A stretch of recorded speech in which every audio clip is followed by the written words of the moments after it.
how can parents handle the fear in their kids in this COVID-19 world? We're joined now by child psychologist Michael Horton of The Parent Shop. It's nice to see you, Michael.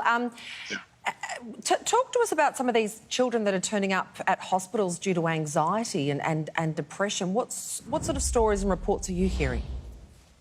Well, I think parents are showing up because their children are anxious in front of them and they're wanting to get help. So they're reaching out for help from different sources. Surprisingly, a lot of parents are actually reaching out for help at school, like with their school teachers. They go to their school teachers for advice and they're wanting to know what they can do.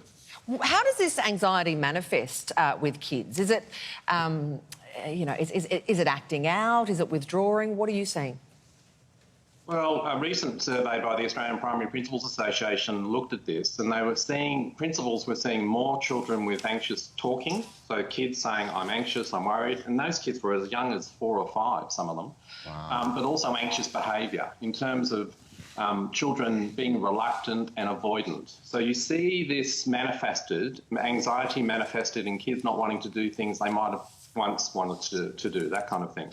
And is this stuff that they're just absorbing through the world around them, from their own observations, or is it stuff they're actually picking up from their parents? Because I know a lot of mums and dads, especially in Melbourne at the moment, are feeling very anxious, and I suppose fair enough too. Yeah, fair enough too, that's right, and some families are doing it really hard.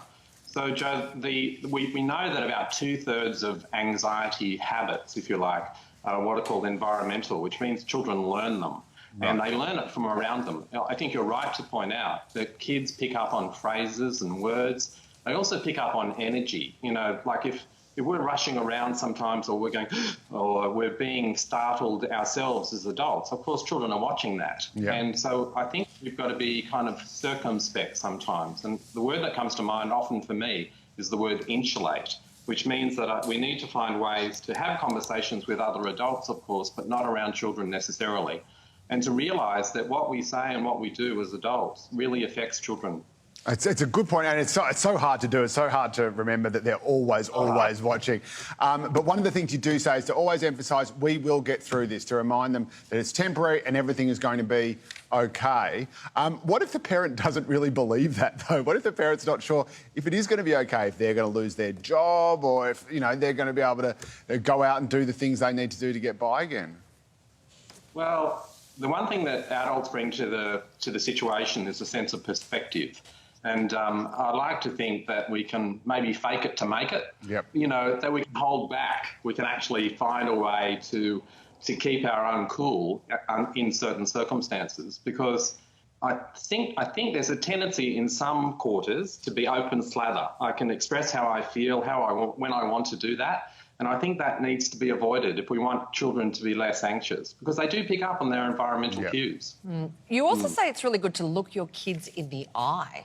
What do you mean by that? And look at me. Come here, look at me.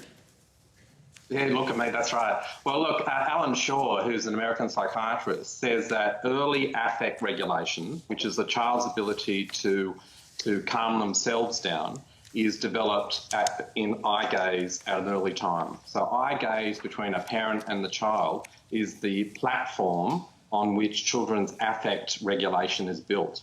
So that would matter later as well. So we need to actually, Kath and Kim, we need to say, look at me, and that eye gaze going on as much as we can.